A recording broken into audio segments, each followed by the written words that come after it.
Okay, so we spoke to Tony Cascarino earlier on, Darren, and we were asking you the question, didn't we, Tone? We said about... Made me sound like I wasn't here. Oh, sorry, yeah. Don't worry about it. It's just an illusion. Hologram. Can anyone else see Tony Cascarino? Or is it just me? Tony was basically saying, well, you can say it yourself. Tell us what you think about the Kane situation. Don't worry, he can speak for himself. I was saying, Darren, that I'm like talking his wife about or something. a player with his mind being scrambled. Yeah. And that is clearly, if you take his last 3 performances, Palace away, I've never seen Kane be, on the fringe of a game so much. Yeah. And then Ren coming off, and okay, that was probably premeditated, and he wouldn't play the whole game. And then against Chelsea at the weekend. Now, is it a coincidence that them 3 games back to back, has Kane ever even got close to them 3 performances? I think if you ever saw Kane play badly, he played pretty quickly quite soon after. Yeah. He's definitely scrambled. His mind is all over the place. And I think Jamie was talking now about Kane and not playing. The big standout feature for me is that maybe the team isn't that good, and he's been carrying them for a long time. Yeah. Maybe they need to do a bit more for him as well. I just think he's in a very average team. No more. Listen, Cass, I think I'm with you on that in terms of, we know he's not been great, but I don't think he's been at his best ever since he gave that interview with Gary Neville. I think if you look at him throughout the Euros as well, he wasn't. I know he got a few goals later on in the tournament, at the start, but he struggled, really struggled. Stage, yeah. And this season, I know he got a couple in the Europa Conference, but he hasn't looked anywhere near himself. Again, the Crystal Palace game, I think that's the first time in his career he's never touched the ball in the opposition box, which is not unlike Harry Kane.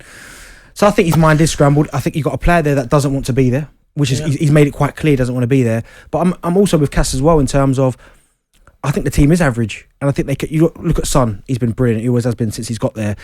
Lucas Moura has had his moments, but he's kind of that. He's like one of the last ones of that kind of Pochettino era where they had the Ericssons, the Toby Alderweireld's, Vertonghen. These type players where they were pushing for that top 4.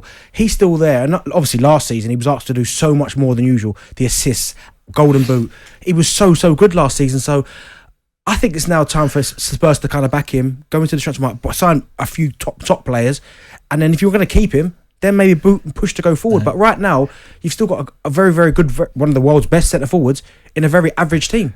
Yeah, can I just ask Laura? Yeah. Can I just ask Darren a question? So tell us about you, because I know from my experience what happened to me when a transfer was looming, it was just about to happen.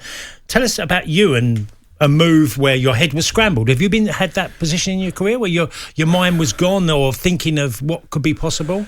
A little bit, but in terms of, I never, and certainly in my career, I never came out and said straight away that I was leaving a club before it actually was set in stone, because all of a sudden then you're asking to kind of be a target.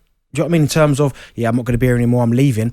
Oh, but it's not been done yet, so you having to go back there, you having to eat a bit of humble pie. So I think he added that more pressure onto himself, trying to get it done before the Euros. It didn't work. Everybody knew he wanted to leave. Daniel Levy didn't play ball, which he was well within his rights not to play ball.